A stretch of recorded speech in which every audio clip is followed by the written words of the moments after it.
Welcome to the Seafood Matters podcast. I'm your host, Jim Cowie. In each episode, I speak with industry leaders, fishery scientists, fishermen, and seafood chefs. We'll highlight the importance of seafood in our daily lives, economy, and environment. Whether you catch your own seafood, love cooking it, or want to learn more about where your fish comes from, you'll find it all here on the Seafood Matters podcast. If you enjoy this episode, hit subscribe, share it with a friend, or leave a 5-star review. And you can get in touch with me by visiting seafoodmatterspodcast.com.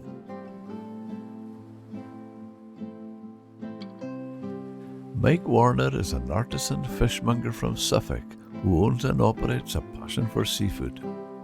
As a member of the Guild of Food Writers and been deeply involved in promoting British seafood, Mike is also an ambassador with Wright Brothers in London. In this episode of Seafood Matters, Mike discusses his first-hand experience in the fishing industry and his efforts to increase the consumption of locally sourced UK seafood.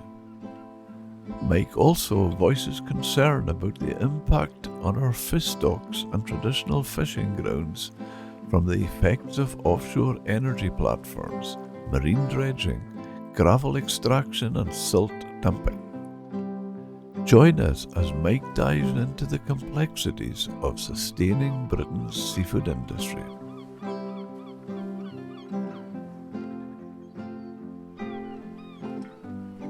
Hi, Mike Warner. Thank you for coming on Seafood Matters podcast. Welcome. Thank you, Jim. I would like to ask you your role in the industry. I believe your company name, your brand, Passion for Seafood. What a brilliant name. Yeah, I suppose a passion for seafood really sums up my whole ethos, really, and my life in the industry so far. It was originally the name of the blog that I started writing many years ago when I first returned to the sea, if you like, after a spell in agriculture, or a career in agriculture, I should say. But the passion for seafood bit has always been there. It started with my childhood, growing up in very close to a fishing community on the east coast of Suffolk. And as a boy, my father fished, and a great friend of his was a fisherman as well.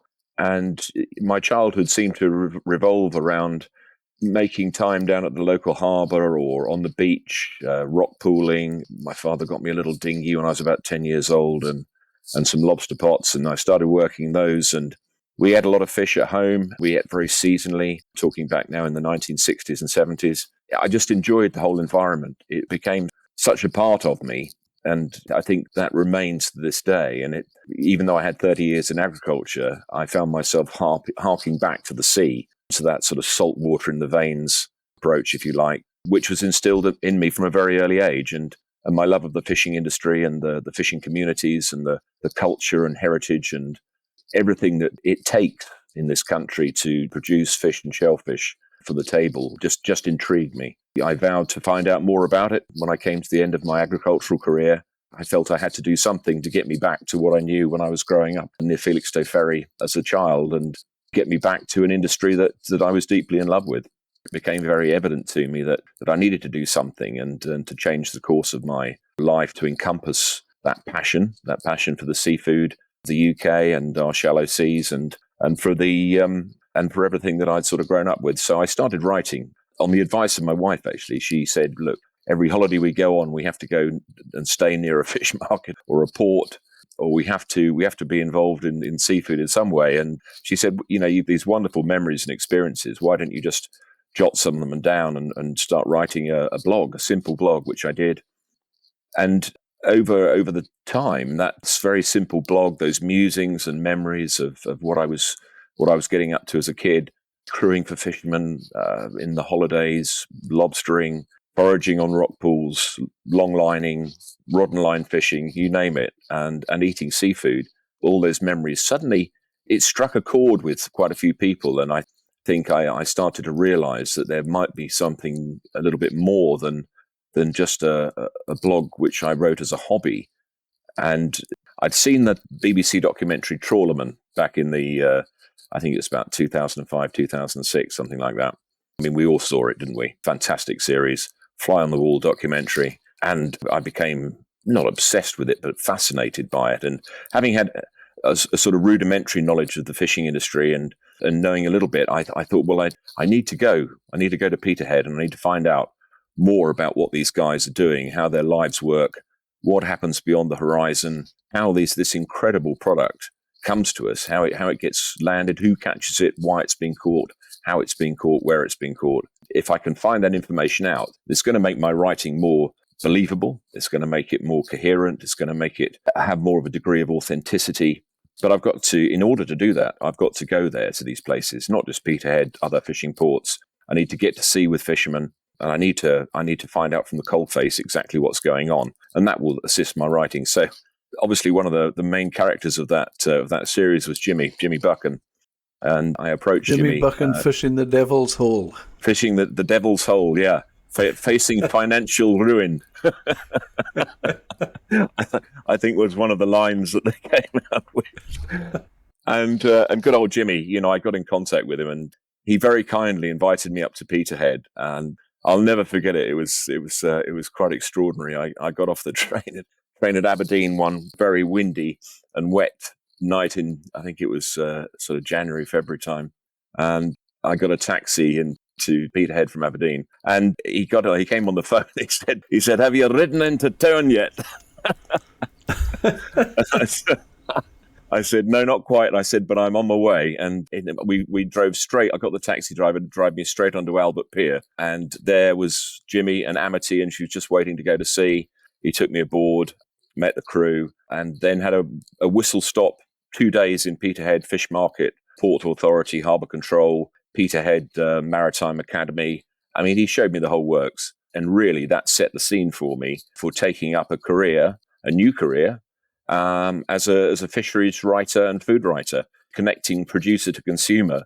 I suddenly found was probably my remit. Nobody seemed to be doing it. There was so much misinformation out there, and the fishing industry themselves I think they were aghast at some of the portrayal of what was actually happening, and the perception in the public's eye of the fishing industry in all its guises, and how that portrayal was affecting their perception, their choices, informing their choices when they're purchasing seafood. And so I thought, well, there's a bit of a niche there. I think if I could do more of this, and I can go to different ports and markets and harbours around the UK, get to sea with fishermen and learn more about it, then it could positively influence my writing and actually provide me with a sort of career. And it did. And it led from one thing to another. I started taking myself to different places in the UK, in what I call embedding myself in the industry, making friends, and gaining the trust of fishermen, gaining the trust so that I could write confidently, knowing that they were going to endorse what I was saying. And I think that was one of the most important things I did, was spend time with these guys, not just at sea, but on markets and on quaysides, sitting in wheelhouses. So many conversations I've had over the years, sitting in a wheelhouse or on a deck in a fish room, crew room, or in a pub, sitting in one of many pubs around the UK, just yarning with fishermen and just finding out more about their lives. It paid dividends. It really did, because the writing then became a consultancy position. And I started working with chefs, taking them to fish markets. And one of the first visits I did was back to Peterhead. And I took a couple of guys from London, Ed Baines, who's and Jamie Poulton, who've got Randall and Aubin in Soho in London. And they were keen. They were really as keen as I was to go up to Peterhead. So I took them up there, and we got, again, Jimmy hosted us very, very kindly. And we did the same tour. And we got them aboard vessels. We got them on the market. And I remember Ed Baines' jaw dropping as we walked into Peterhead Market, the old market, and he saw about 6,000 boxes there, all laid out for the auction in the morning. And it was mind-blowing for them. And again, I thought to myself, this is what I need to be doing. This is real net-to-plate stuff. This is how we connect consumers to our producer. And if I can influence chefs and get them to help, if I can help them tell the story to their customers and to their clients, this is big. This is going to weigh very heavily in terms of actually making an impact on seafood consumption in the UK. I mean, we're an island nation. As you well know, Jim, we export 80% of what we catch and we import 80% of what we consume. And that paradox is something that I think really needs addressing very, very badly. And I just wish we had more ways of doing that, because to be self-sufficient in food is a great thing. And I know why we export. The demand is there. There's a lot of very sort of seafood savvy countries out there. Far East, France, Spain, the Mediterranean countries, they all eat a lot more seafood than we do, and they value it. And they value that connection to the sea. And I find it disheartening, I find it quite strange that we're really missing a trick when it comes to that, I think. You're right there, Mike. I remember hearing some quite alarming stats. The diet in Japan, over 70% of the diet is seafood. In Spain, it's in the 40%. Yes. In the UK, I think it's somewhere between 10 and 11. And another scary stat I heard once, Portugal, who are a fraction of the population of the UK, cod consumption is greater than the UK. It's incredible, isn't it? You know, it beggars belief, really. You see the quality of stuff that we're actually landing. And let's face it, it's some of the most responsibly fished product in the Northern Hemisphere. Our fisheries, as I've observed, certainly over the last 10 years, yes, I mean, there's problems everywhere with stocks and management and science, but actually our guys do a good job. We have very responsible fisheries compared to the rest of the world, and it saddens me that that sometimes we get lumped in with this whole overfishing narrative, when actually the reverse is true. We actually manage our stocks incredibly well. But like any other industry, there's a lot of criteria out there which go against us, and that can be legislative, it can be scientific. A lot of factors sort of combine to make that responsibility of fishing a very difficult path to follow. The factor I would add to that, Mike, I wouldn't argue with anything you've said there, but the factor I feel makes it all the more disappointing is, yes, you're dead right, we're a very responsible fishery and there's fish sustainably, but we're also talking about a product that is so healthy for us. Yeah, absolutely. It's one of nature's superfoods, isn't it? Back in the 1970s or 80s, they used to say, if it swims, it slims. And I think that holds true today. I mean, look at the cost, the carbon footprint of fishing compared to some of the protein production in agriculture. Is way down the scale. You know, when you compare it to even to grass-fed beef, capture seafood is a lot less carbon demanding. But also, speaking to some nutritionists and health experts recently, really interesting. You know, I'm not going to make it sound as if I'm an authority on it, but the general picture on it, you get the like of, say, oysters, for example. They're absolutely crammed full of zinc, which is absolutely one of the essential minerals our body needs.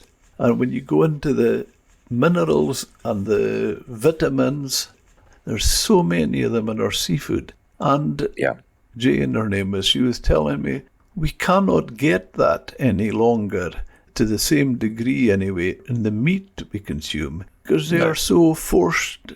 It's all about getting them fat quicker to get them to market.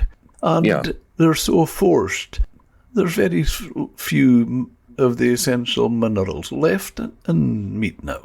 Yeah, and I think that's because a lot of the intensively farmed meat, whether it's chicken, pork, beef, lamb, or not so much lamb probably, but some of those intensively farmed products, they're relying on processed feed themselves. And of course, that's where the journey starts, isn't it? If you're eating a natural product from day one, as you are in the sea, the composition of the nutrition is going to be so much finer. Yeah. Going from Jimmy, who obviously was a bit of an inspiration by the sound of it, and I can fully understand it because, as we've spoken before, Mike, there's nobody tells the story like Jimmy Buchan. No. Where did your career go from there? In what direction did it go?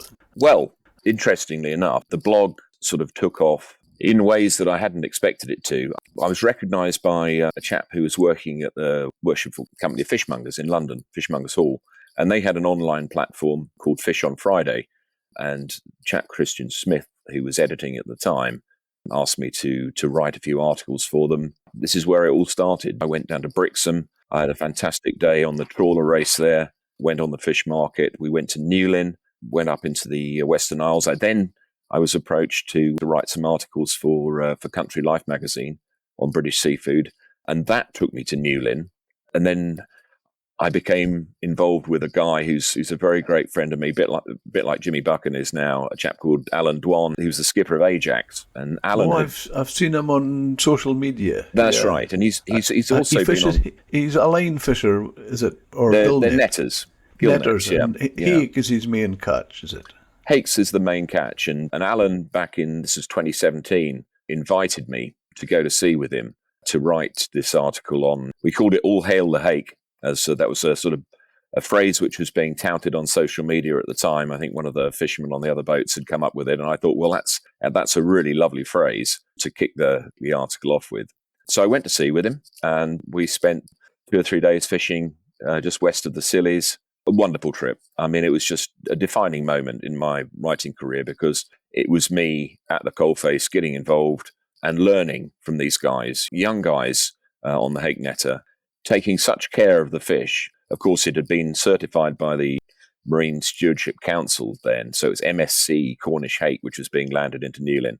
Great story. They'd done a lot of work on bycatch reductions. Just thought, gosh, this whole story is going to be fantastic, and it was. It was a really good story. It's the first article I did for Country Life, but that whole experience, going out with them, fishing with them, living with them, coming back, landing on the market, seeing the catch auctioned off the next morning, and also into the bargain, spending time with these guys. And the first mate, chap called Matt Bryce, was an incredible cook. I had some of the finest fish on board that trip that I'd had in a long while, certainly at sea.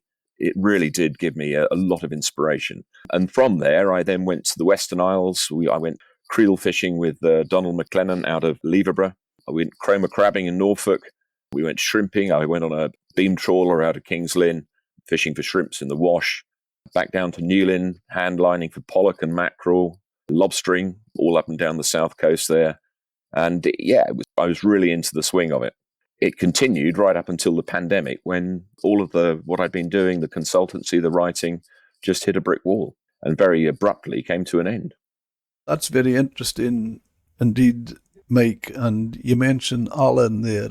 I've really quite often been keen to get in touch with Alan myself. Absolutely. You can let me know if he would speak to me, because the part that I would be interested to speak to him about, and I think a lot of him, is there's, especially up this area, gill nets are frowned upon because we have the big foreign fleet, mostly Spanish, French, and what we call flag boats. Yes.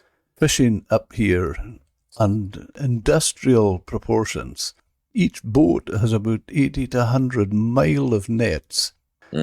And they're discarded. They never take any old disused nets ashore themselves. And Scottish boats are picking them up in the trawls. Yeah, and of course you've got the ghost fishing element there as well. The ghost fishing. Yeah. And I would love to, I think Alan, to me anyway, you can tell me if I'm right or wrong, but he is, to me, is a model of the fact that gill net fishing can be done responsibly. Absolutely. Very responsibly, and that was evident from the trial work they'd done, and no doubt about it. They had a problem with cetacean bycatch, with whales and well, not so much whales, but dolphins especially. And the guys worked with the Cornish Fish Producers Association on ways of dealing with that, and they came up with these ultrasonic pingers, which they hang on the nets now.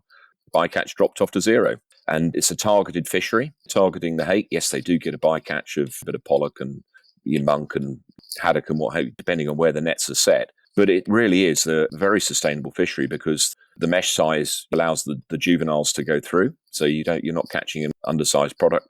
The care they take on getting the hake iced and into the fish room in good order is incredible. Just you take my hat on. I mean, I don't know how many hake netters there are down there now, but I mean, Alan's on a different boat now anyway, but there's probably about a dozen gill netters down there in Newlyn. And it's a fishery that you ought to have a look at and get Alan on, certainly, because I'm sure he'd be delighted. He's a real character. It's an Irish He comes version of Jimmy, across that really. way. He comes Yeah. across as if he's a real character. I've never actually spoken to him directly. Yeah, he is a character, and he's cut his teeth in salmon netting with his granddad in County Waterford, I think, in Southern Ireland, and then went hake fishing, and that's what he's done ever since. It's one of the wonderful things about the fishing industry. There's some amazing, brilliant characters. Incredible. And what always surprises me, well, not surprises me, I suppose, in a way, but you've got an industry which stretches itself from Shetland right down to the Scillies and all points around the coast.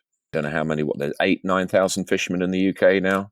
But wherever you go, whether it's North Shields, whether it's Oban, whether it's, I don't know, Weymouth, people know each other. And it's the whole industry is so connected, and it's lovely. And I found myself going to these ports and harbours, and it was extraordinary, the feeling I got when I walked into some of these places or walked onto a quayside. It was like coming home, even though I hadn't actually been there before. I mean, some of the ports and harbours I had, spent a lot of time when I was a kid on family holidays down in Looe in Cornwall, and I've been to Brixham before. But it's funny, you walk into an environment like that, and you feel so naturally at home. It's quite hard to explain. You're right. One of the things I love doing is even going to Billingsgate. Even the bobbers there who would be taking the fish in and putting it out to the vans and things.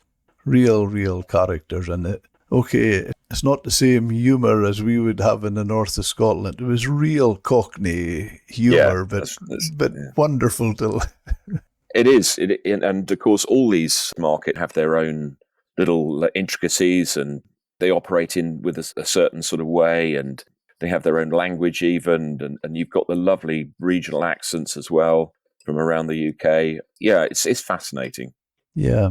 So maybe you could explain something, Mike. When I'm following you on social media and listening to you today, you've been at sea. I've seen you standing, I could almost see you were a chef because you were standing with chefs and cooking and selling fish. So I think you're a man of multi-talents. Well, there you go. That's the next step in the story, really. Well, I started working with a lot of chefs, and I thought, I find if I'm going to tell the story of net to plate and how our fishes and shellfish is produced, then I need to get close to chefs because they need to know. They're the next sort of springboard, if you like, to get that information out there. And so I did start working with chefs. And in 2017, I was asked to manage a project for the Shellfish Association of Great Britain. And they approached me to run this EU-funded project as part of the FASS to introduce more British shellfish to the British consumer via business to business and business to consumer. So I jumped at the opportunity because it was right up my street, built up a lot of contacts by then. And so I enlisted the help of several chefs because I needed the back end of their industry really to engage with the production side. So we actually sort of connected the two together. And I remember going to the SAGB dinner, Fishmongers Hall, the previous year. And there was a guy speaking after dinner. I struggled to understand some of what he was saying, but his passion for UK seafood was absolutely outstanding. And I just thought, this guy, I said, he's coming straight off the same page as I am. I need to enlist his help, get him involved in this project. And the chap was an Indian chef called Cyrus Todiwala, who's had a very lovely... well. Do you know good Cyrus? Friend of mine. He's a good friend of mine as well. Lovely guy. Beautiful guy. As I say, incredibly passionate about the provenance of British, not the British seafood, food in general, and the production. And so Cyrus came on board. We worked very closely together for 2 years. We made a couple of films together. We went spider crab fishing down in Newlyn, went on a mussel farm at Boy, St Austell Bay. We did numerous dinners and demonstrations. And one of the things I wanted to do with this project was get at least one new shellfish product onto British menus. And we'd done the spider crab, and that was really quite interesting. We went on a little boat out of Newlyn, a chap called Andrew Stevens, fisherman friend of mine, made this film about spider crab. Cyrus cooked up spider crab about 5 or 6 different ways on the quayside. But I thought there's got to be something else that we can do. And I've always, ever since I've been up to Peterhead, I was fascinated by nephrots, the langoustines. And when I was down in Newlyn one summer, and I think it was probably after I'd been down there with Cyrus, I noticed in the harbour there were about 4 or 5 Scottish twin riggers, prawn boats. And I couldn't work out why they were there. And I spoke to Larry Hartwell. You probably know Larry, do you? Lawrence Hartwell, down in Newlyn, who's got the blog Through the Gaps. And Larry said, yeah, he said they're prawn netters. He said they're fishing Jones's Bank, west of the Scillies. They come down for a few weeks every year. So I hung around and I watched these boats landing, or one of them landing. I thought, where are these prawns going? Lo and behold, an Arctic back down the Mary Williams Pier, and these frozen at sea langoustines got lifted straight out of the fish room and onto the back of this lorry without touching Cornish soil, and straight back up to Peterhead. And I just thought, oh, we're missing a trick here.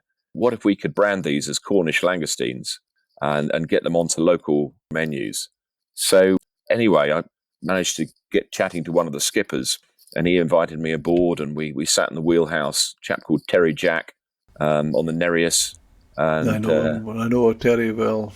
You know Terry, yeah. Well, he's obviously from Gairloch, and that particular vessel is built for prawning in the inshore waters. Really, it's not an ocean-going vessel, and Mostly in the minch he fishes. Mostly in the minch, yeah. So Terry showed me the product. They're blast freezing these prawns down to about -40 and packing them. And I said, well, what about trying to get them onto some menus here in Cornwall? And he said, go for it. So we got some samples. Within a month or two, I found myself at Rick Stein's. I showed them to Jack Stein. He sampled them. And Steph DeLorme, his head chef there, we got them onto a menu, I think, as a special. Mitch Tonks tried some as well. It was great. We suddenly got a product there, which was the Cornish langoustine, which was a big box ticked for the project, really, because that's what I'd intended to do, was to bring another product to market. Sadly, the project ran its course, and we weren't able to refund it. So unfortunately, and then with the pandemic as well, that was the end of that particular venture. But it just shows you that with a little bit of initiative and a bit of collaboration and a bit of passion, you can make headway, and you can get people interested. And I think the Cornish, the CFPO, have done a great job. Some of the species down there, Cornish waters. Who'd have thought 20 years ago sardines would be as popular as they are? The good old pilchards. Mike, that's one thing I was going to say to you there when you were mentioning Cornish langoustines. I was going to say, I just honestly, with my seafood fishing industry hat, I thought it was a marketing masterstroke with the Cornish sardines. Yeah, and that was a chap called Nick Howell who really turned the whole thing round. Incredible guy, so knowledgeable, so passionate about it all. What a masterstroke. And suddenly went from being the humble pilchard in a tin of tomato sauce to being a grilled or a canned fish that you can eat in so many places in the Mediterranean, in Spanish little restaurants and Portuguese. And it just meant that people going abroad to the Mediterranean and sampling some of this incredible cuisine could suddenly come back and replicate it here in the UK. Definitely. And super, super good for you with the oil. Again, yeah, the nutrition, the omega-3, the vitamin B12, the D, all of those. I just wish we could do it with herring. I really do. That's one thing that I keep on trying to plug, is to get people to eat more herring. And it really is a very, very hard sell. Yeah. And what's your efforts in supporting sustainability? Sustainability. Yeah, well, sustainability is a funny term, isn't it? It's not a term I like to use a lot. I prefer things like responsibility and seasonality, but sustainability is there, and it's a word that people know. It worries me sometimes that people tend to focus on sustainability only in the respect of fish populations, which obviously is of prime importance. But I also think that we ought to recognise sustainability in terms of the actual fishing communities and the socioeconomics that surround those communities, all the ancillary industries that go to make up a fishing community, from the fuel merchants, the ice makers, the gear makers, the menders, the merchants, the transport. Everything has to feeding into that sector. And I think the sustainability One doesn't come without the other. If the fish populations aren't sustainable, then the communities aren't, and vice versa, really. It's two-way traffic. And I think if just going back to the fish population sustainability, one thing that I'm really interested in, and this really only applies, well, not only applies, but mainly applies to the inshore fleets, is what I call regional sustainability. And that's where you have potentially a species which, if you were to look at the Good Fish Guide, it might have an amber or red rating and might be a species to avoid generally around the UK. But in regional populations, in seasonal populations, it's still sustainable on a limited basis as a catch opportunity for a certain sector. And I think we tend to forget that, or the public, the consumers tend to forget that. They look at the Good Fish Guide and they'll look at, say, skates and rays, which, yeah, absolutely. There are many species of skates and rays which are very late maturing and they're under pressure. But then, of course, there are species, thornbacks, for example, which certainly over the last few years here on the East Coast, we haven't had enough quota to deal with them. The guys have had to, it's a bit like the cod in the North Sea at the moment. People have to avoid catching them because they've used up their TAC and the things are everywhere. But if you've got the message going out that all skates and rays are to be avoided, then of course, what is the consumer to do? You're as one with me. I know you weren't so fussy about the word sustainability. I often class it to people as the most abused word in the English language because people would say, oh yes, we're sustainable, but they had no depth. No, very glib term. And the other thing that when I had the restaurant project I had in my latter career, seafood restaurant, I used to class just exactly what you said yourself there, Mike. I class seasonality as a key to sustainability. Very much so. If we eat everything in season, the fish stocks are healthier and we're healthier. Absolutely, 100%. And that comes back to what I do now with our little fish shop in Suffolk. That's another sort of step down the road that I took following the pandemic. Our local fishermen had not got any market for their bass. So I worked with them, getting that bass into London to other fishmongers. And to cut a long story short, we started our own fishmongers in Suffolk. And the premise that we built it on was that everything we sold had to be British for a start. So we don't sell anything imported. And everything has to be in season. And everything has to be what our boats are landing. So we buy direct from local boats and we buy from boats who we know in Scottish waters and in Cornish waters as well. Everything's 100% traceable. But that seasonality element that you just mentioned is paramount. So when something goes out of condition, like plaice are out of condition at the moment, or some of them are, we'll go on to another species and we'll make substitutions. And if we don't have any cod one week, or if we don't have any, for argument's sake, I don't know, we don't have any lemon soles, we'll go on to megrams, or we did have pollock up until the latest catastrophe with TACs, but whiting, or we'll use bycatch. I think it's really important to try and not just focus on these core species and we also display everything whole. So all the fish that I get, or most of the fish that I have sent up to me or down to me, comes in whole and we display it, and I don't put any identification on it.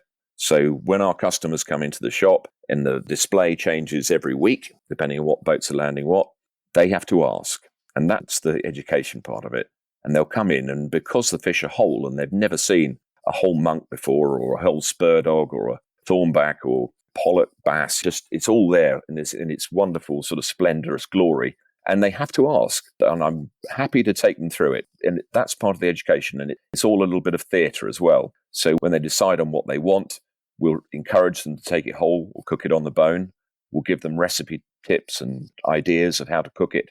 Customers even come in with their recipe, their cookbooks, and say, oh, I want to do this, and what do you think, and what can you suggest? Or we'll prep it how they want. And then we run little master classes as well, to like how to pick a crab, how to dress a lobster. And that's all part of the education thing. So we do things a little bit differently. It's not your average fishmongers. It certainly helps tell the story. Well, as Jimmy Buchan made famous, everybody loves a story. They do. They do. And I think if you can give people something a little bit extra, so they're not just buying a commodity, because they can go and buy Icelandic cod or haddock in the supermarket and farm salmon. We don't sell farm salmon. And they can buy these commoditized seafood elements. But if they want something a little bit different and they want to learn and they want a little bit more, I think, value for their money, they'll come and see an independent fishmonger. And there's some great ones about, not as many as there should be compared to butchers, but that's where you're going to get the sort of chapter and verse narrative. And that's where the passion and the education all sort of seeps from, which you just don't get in that sort of commoditized environment of the supermarket. Definitely. And I would say, from listening to how you're set up, would expect you to, I can see it, you would get, certainly your passion comes through, and I'm sure your customers can see it, but also I bet you have a huge element of trust. People trust you because it's an open book and they're seeing everything. Yeah, absolutely. And that trust, you have to build that up over time. But we're very lucky. We've got some incredible customers. I mean, we're on a site where there's good parking with a little cafe next door. So people could come and make it's a little bit of a destination, I suppose. And we have people regularly drive 30 or 40 miles to come and see us. And they'll stock up their freezer. And they'll spend, I don't know, 100, 150 pounds on fish and take it away. And it's also about catering for everybody. I mean, one of our best sellers is our wild bass. We've managed to really push that in, get it into people's minds as a fish which is sustainably caught, responsibly caught, great provenance with it, seasonal. Obviously, we're not allowed to catch between end of January and early April. But having said that, we also have all the what I call the sausages and bacon of the fish world. So we'll have the herring, we'll have skate wings, we'll have rock eel, we can catch spur-dog again. We've got this wonderful rock eel fillets and whole rock eel coming into the shop, sprats, brown shrimps, you name it. And I've had velvet crabs, we've had squat lobsters down from Loch Fyne, and it's wonderful. With all the contacts that I've built up over the years, we've been able to source some amazing products, but to cater for everybody, not just the bass and the lobster and the turbot. Yeah. And where do you see your career going? Good question.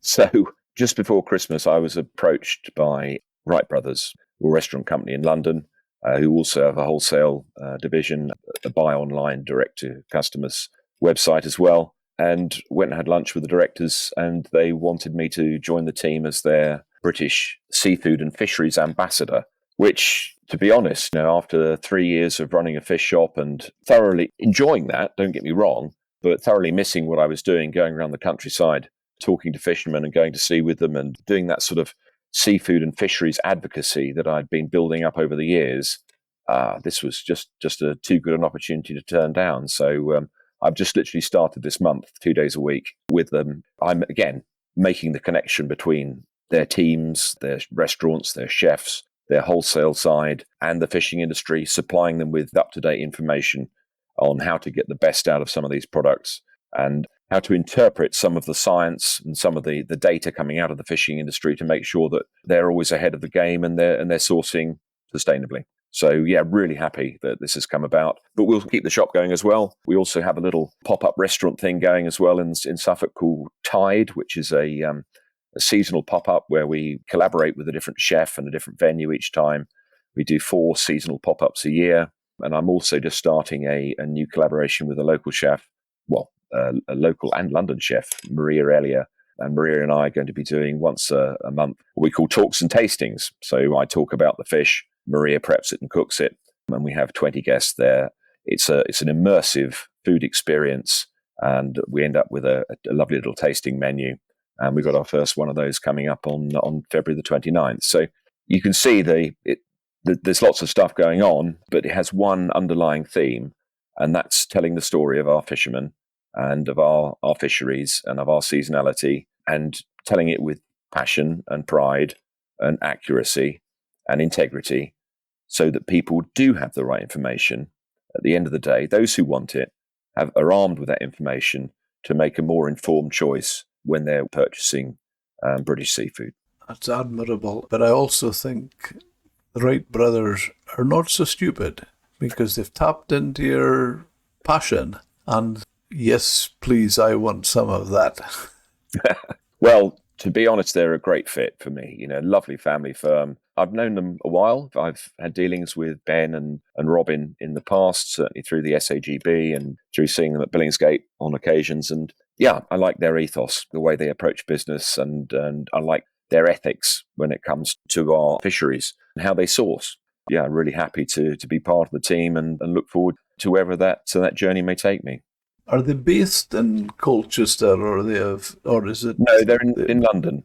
London. They're heavy in oysters, am I right? Yes, that's right. They used to farm oysters down in Devon. Their first restaurant in Borough Market was really founded on oysters. That's really what they wanted to sell from day one. And so they are oyster experts. They are Australiers, if you like. They know their oysters inside out. And I think oysters have underpinned their restaurants since they've been going 20 years now.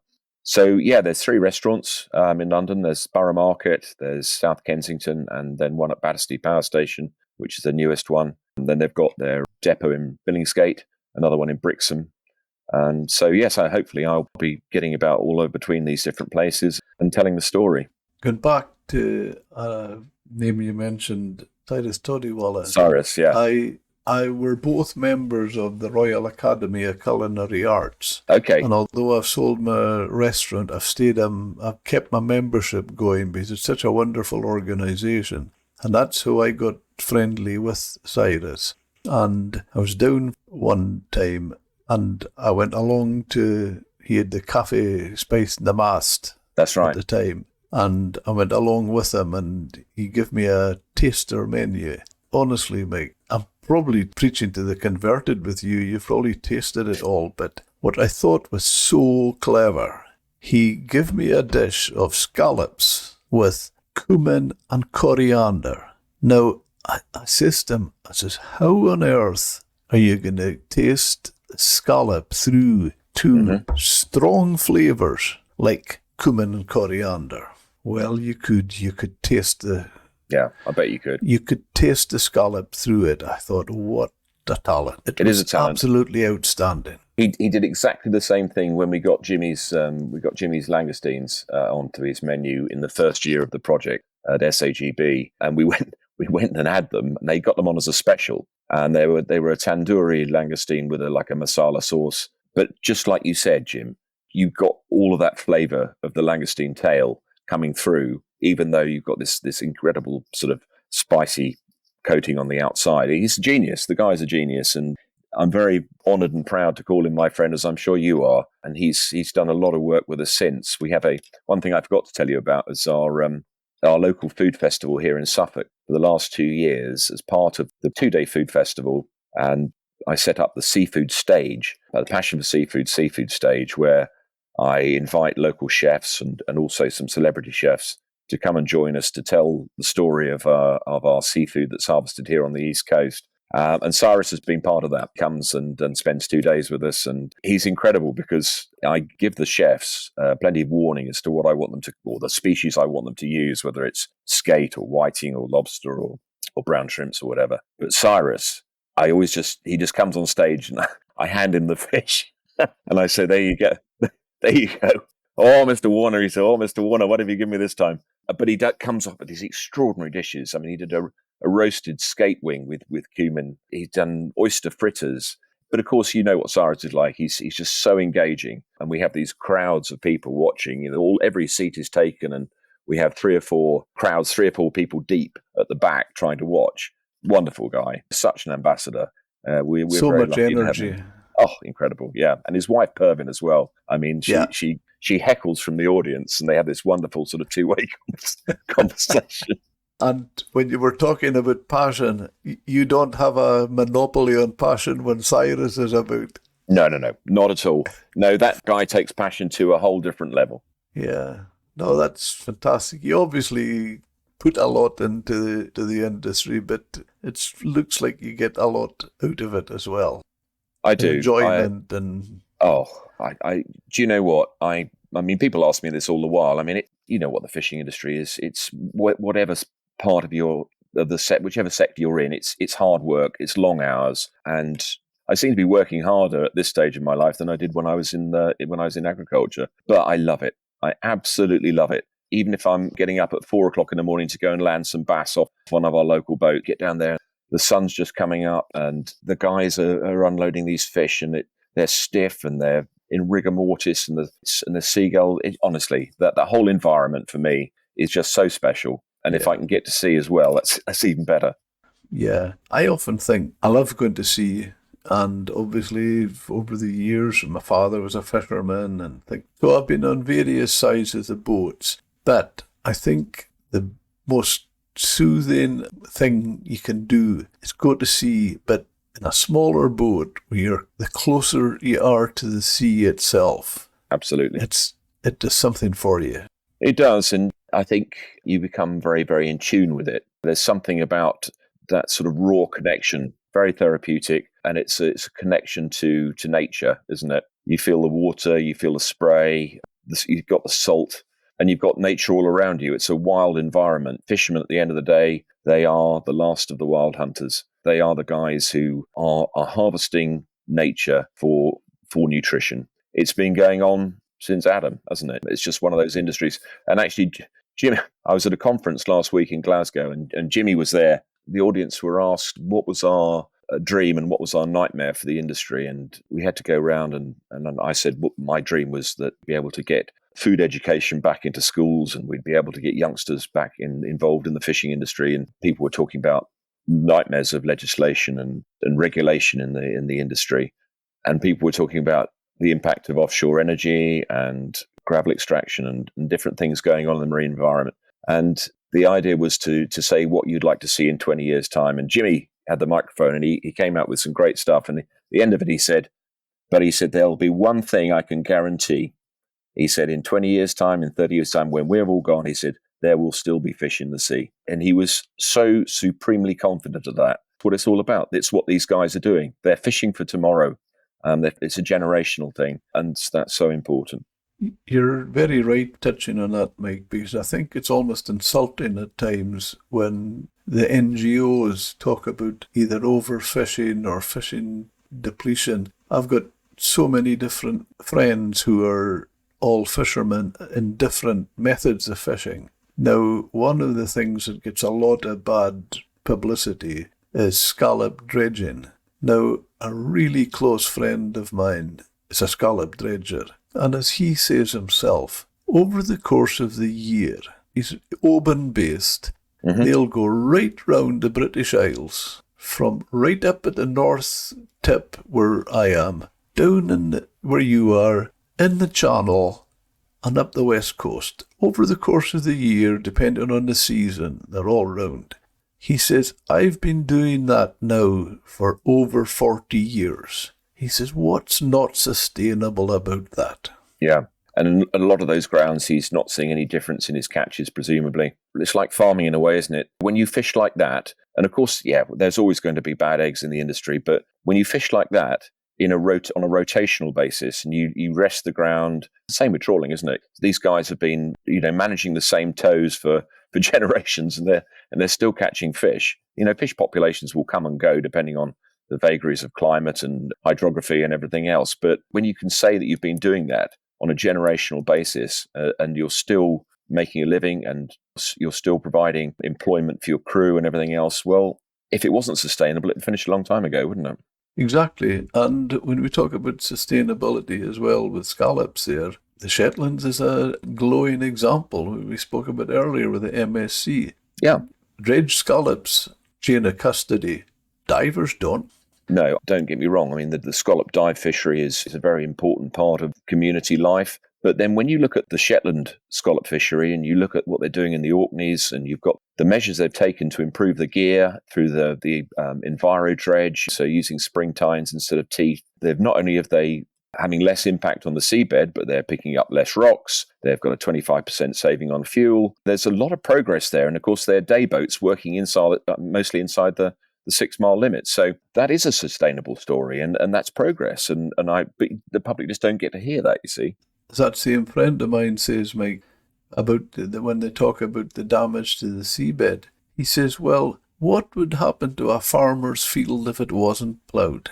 Yeah, absolutely. And of course... And the other thing I've experienced myself when I had the restaurant, and I'm not against divers, don't get me wrong, but I think it's unfair bad press that dredgers get.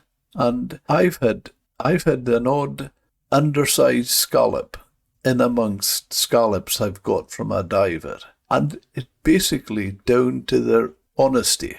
Whereas with a dredger, I've never ever had one because they get free. They don't catch them. Yeah. They're geared, lets them escape. Absolutely. Yeah, it's a real conundrum, isn't it? Because I think a hell of a lot of the seabed is not even touched. It's not even fished. There's a huge amount of the seabed which is unsuitable for fishing anyway, doesn't support the right sort of ecosystem. And so the areas which are fished do obviously have to be managed. But one thing that really does worry me, Jim, is that fishermen always seem to be the low-hanging fruit that everybody goes for. And I know this is probably a politically contentious, but actually within that marine environment, the competition for space is becoming more and more oppressive to the fishermen, to our fishing fleets. Offshore energy, marine dredging, gravel extraction, silt dumping, mining, you name it. There's an awful lot of stuff going on there which impacts on the marine environment in ways that dwarf what the fishing industry does. But it's always the fishermen who come in for it. And that comes down, of course, at the end of the day to money. Couldn't agree with you more there. We have a glowing example of that very close to where I'm here in Caithness. We had the Smith Bank, which was a notorious fishing ground in the east coast of Caithness. It's now the Beatrice oil field and wind farm. We had a countrywide renowned fishing ground on the north of the county called Stormy Bank. Well, that's got a proposed wind farm coming up in the future. So 2 of our main fishing grounds are gone to oil and renewables. Yeah. And of course, the counter argument says, oh, well, where you're building the wind farms, it's going to ultimately develop its own ecosystem. And yes, that is definitely true to a degree. But in the short term, the impact or the negative impact of that offshore energy, I mean, we've seen it here on the East Coast, not so much from the wind farm structures themselves, but from the cabling which comes ashore, where it hasn't been buried deep enough, or there are junction boxes, or there's cabling which is sitting outside of the seabed. You've got this electromagnetic field which is being produced. And there's no doubt about it, that is, on the East Coast here, has really messed up the fish transference up and down the coast, certainly for demersal species. Cod, skate, Dover sole, we just don't see them where once they were in abundance. And the fishermen are now picking them up in areas where they never used to be. And I find it really disheartening that an industry which is beleaguered enough as it is then has to sort of jump through these hoops in terms of where they can and cannot fish, and with a whole host of other added environmental impacts as well. I was reading a paper the other day which was talking about the impact of wind farms on the oxygen concentration of the water. So where the tide sweeps backwards and forwards, you get the sediment plumes which blow out from behind the wind farms, and then they accumulate, and then you get a change in the level of oxygen in the water in certain areas, and fish will move away. And of course, a lot of this is completely unmeasured and uncharted, and only in its infancy, really, of how we're learning about it. But you can't change methods and adapt to the way you're fishing overnight. If fish populations have moved, you've got to find them again, which I know is the skill of the fisherman. But when you're opportunity starved, like they are here on the East Coast, and you're hampered by weather, and bait for longline is costing you, plus your fuel, you'll be lucky to see it back on a trip. It's a very difficult game to play. Well, even a recent podcast I done with an ICES scientist, Mark Dickey-Colas, I asked him about the closed areas. And as he says, you can't just close an area and forget about it. He says you've got to keep monitoring that area. Absolutely. Yeah, of course. Because you're changing the environment, aren't you?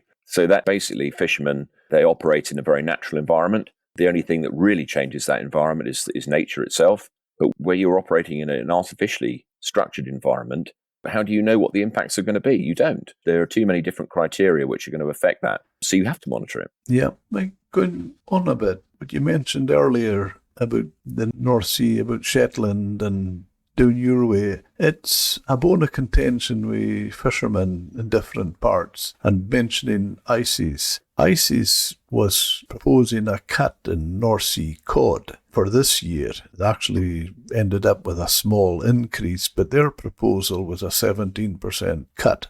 And they were basing it on the fact that the stocks were poor down in the southern part of the North Sea, whereas they were in abundance in the north. Now, I talked to fishermen around Shetland, and they can't get away from cod. There's so much. You're based down in the southern North Sea. How is the situation there, and how do your fishermen feel about that?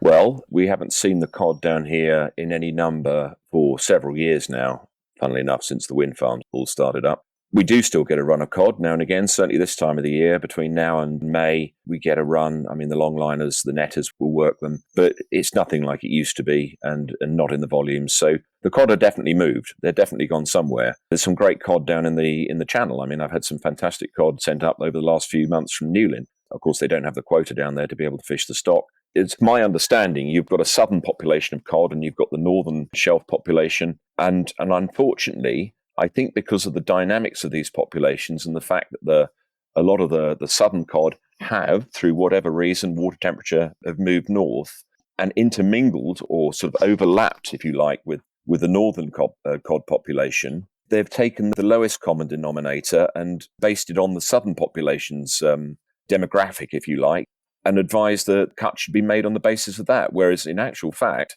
the northern population is sustainable. It's in abundance, as you say. I mean, in a mixed fishery, you've got boats who are actively trying to avoid catching cod because there's just too many on the ground. And the same with small haddock as well.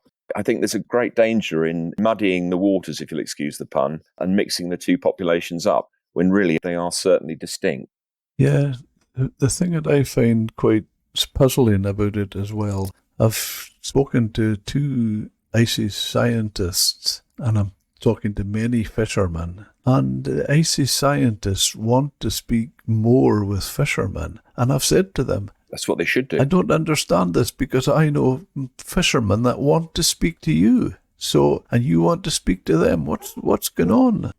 Absolutely. And it's not just ICES, it's a lot of these other bodies as well. ENGOs, a lot of parties who espouse the so-called facts of the fishing industry as public knowledge. They need to get them in the same room as fishermen, to get them onto a quayside. You need to get them into vessels because it's only then when people can pretty much do what I've done and learn from the coalface about the reality of the fishing industry and what's actually happening on the ground, and then compare it with the science and say, well, actually, there's a discrepancy here. How do we get to the bottom of it? And work with these guys rather than doing everything top down. Until that's resolved, I think there always will be contention. So basically, part of what you're saying there, Mike, since I asked you that, this idea that scientists view that they should cut the quota overall, even in the north, because even although there's an abundance, I don't think I'm getting from you that it's realistic, because if you've been a few years since you've had what you call a run of cod, well, it's not making any difference. No, it's not. And also, the trouble is, once you start making a cut in one particular area and you start denying opportunity, all you do is displace the opportunity onto other species. Well, you're going to see that down in the south where they're cutting the pollock quota and denying the smaller vessels down there an opportunity to catch pollock, because a lot of those guys rely on pollock. What will they do? Will they then go on to non-quota species like shellfish, crabs and lobsters? Will they try and turn their attentions to more bass, those who've got entitlements? So all you do with a drastic cut like that is you just displace the effort. Don't you agree? 100%. And the whole idea, if your people are concentrating more on, as you say, non-pressure stock species, well, all you're going to do is flood the market for that. And there's going to be a scarcity of the fish that they leave. Yeah.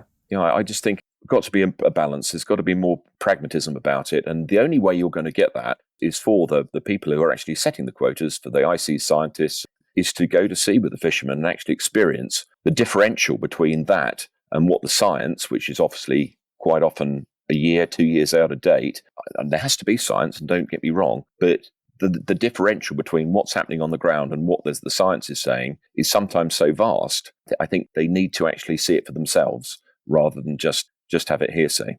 I know Mike Park, who I've done a podcast with, released last week, when I asked him, scientists saying they want to talk more and work closer with fishermen. He feels that's almost like the new, younger generation of scientists, and where the breakdown is almost like the old guard. So hopefully going forward, That's it interesting. will be better. That's very interesting, and I hadn't heard that, but I get what he's saying, and I hope that's the case. I really do, because we all need the next generation to come along and be invested in the industry, whether they're fishermen or scientists or whoever, and communication there can be between the two lots, the two sectors, the two factors, the better, and that's got to be for the good. We need to get Jimmy Buchan in the case. Yeah. Well, I think you might call him old guard, wouldn't you? I'll tell him you called him that. What's the consensus of opinion down, well, I would class as the southeast coast? Yeah. Seafarers' medical certificates, is that having an impact on fishermen? Yeah, it has. It has had an impact, and I've talked to a lot of our fishermen. To give you an example, to put you in the situation here on the Suffolk coast anyway, probably got, 30 odd boats, or we've had 30 odd boats operating between Felixstowe Ferry and Harwich and Lowestoft. A lot of those guys aren't getting any younger.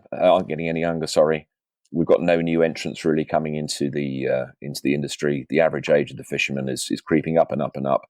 There's no real succession. A lot of the guys are working boats single-handedly, and this whole medical certification, the ML5, has come along at a time when they're pretty top-heavy with legislation, bureaucracy anyway. And for some of them, it's been the final straw. And got some of the older fishermen who've said, even though perhaps they haven't been going to sea many days as they have done in their lifetime, they're fishermen, they're still enjoying it, they're still supplementing their income, their pensions or whatever, they're still fishing. But this has been the final nail in the coffin, and they've said, no, I'm sorry, I'm not prepared to go through with this, I'm going to sell up. We've lost certainly 3 boats in one port, 2 in another one. So that's 5 I know of. The mental stress and anguish of this has been colossal, and right around the country as well, for skippers and crew.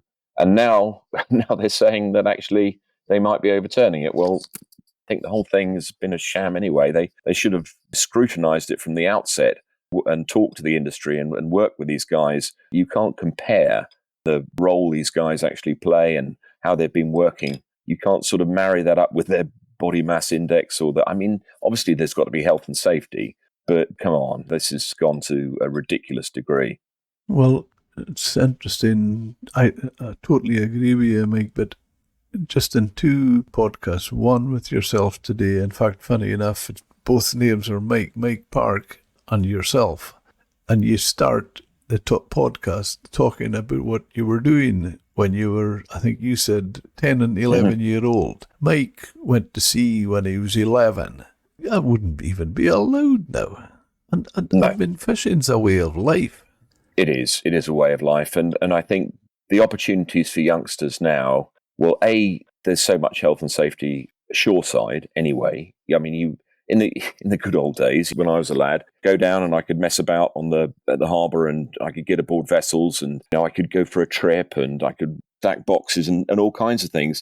And those opportunities just don't exist for youngsters now, boys or girls, actively dissuaded, if you like, from going down to a fishing harbour or fish market and going to sea with fishermen. And it's very hard to sort of resurrect that in terms of the apprenticeships that fostered. How many skippers started life just mending gear or helping to mend gear on the quayside and doing little sort of pretty menial jobs, but it got them into the industry as it's a rung on the ladder, if you like.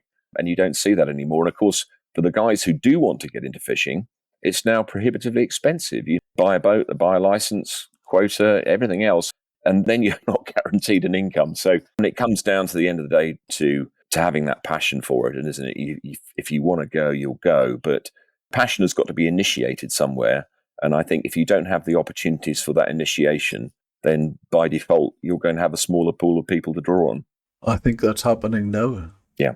Well, it is happened from what you tell me. And it's the same up here. There's a lot of fishermen struggling with this. And it's just as you say it very well, we put it. Okay, it might be just a certificate to some people, but it's just another it's more regulation on top of all the rest of it. Yeah, absolutely. And it's for some guys, it's been the straw that's broken the camel's back. Just they've been suffering enough as it is with limited TACs and the amount of time they can spend at sea and everything else that goes with it, MCA inspections and all the regulation that comes with the bureaucracy. And they just want to fish. That's what they want to do.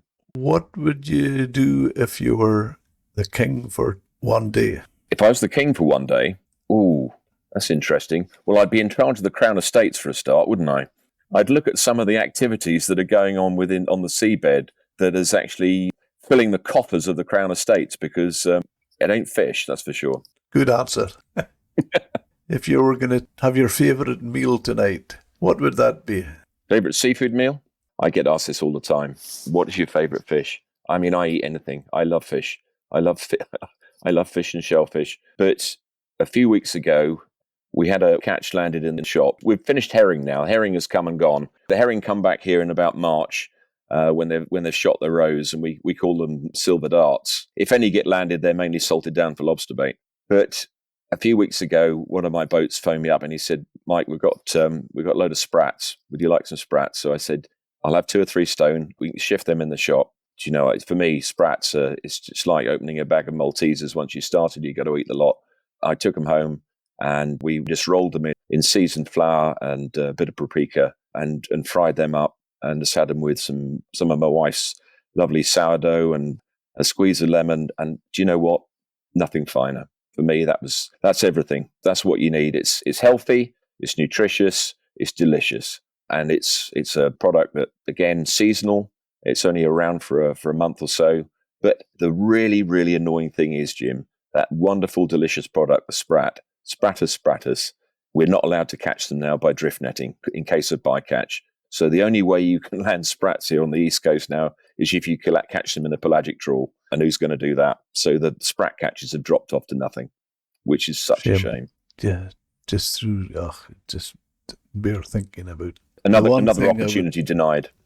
The one thing I would suggest you try, just the next sprats you get, cook them exact same way, seasoned flour into the pan, get the pan hot with a little bit of oil, get the fish in, see just as they're about ready, deglaze the pan with a little bit of balsamic. Right. And just shake the pan just so that they get a slight coating, not deep, just drizzle, just almost a film in the hot pan, and let it sizzle till it almost goes away, and get the coating on the fish, and then eat them then. Fantastic. I'll do that. My next lot of sprats, I'll definitely do that. Just a little bit in the hot pan, as we call it, deglaze. It's just outstanding. Wow.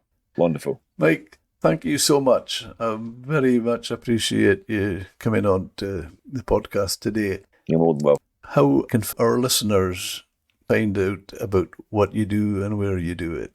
Yeah, of course. So the best thing to do is to head to my website, which is apassionforseafood.com. And that has all the links to our social media, to the blogs that I've written, to recipes, to some of the stories from the sea, or the events that we run.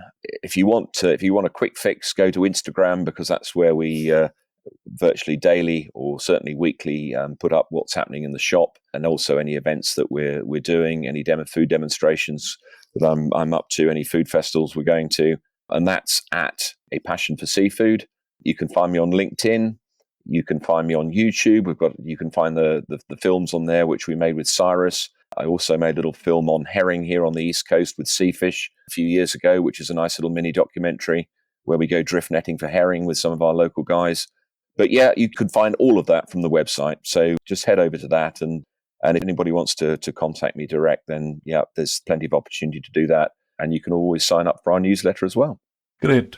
I follow you on Instagram, and I just think it's wonderful the way that your passion just comes out. It's fantastic. It's a pleasure to watch. Thank you. Thank you, Jim. Thank you for listening to this episode. If you liked it, hit subscribe, share it with a friend, or leave a 5-star review. And if you want to speak with me, visit seafoodmatterspodcast.com.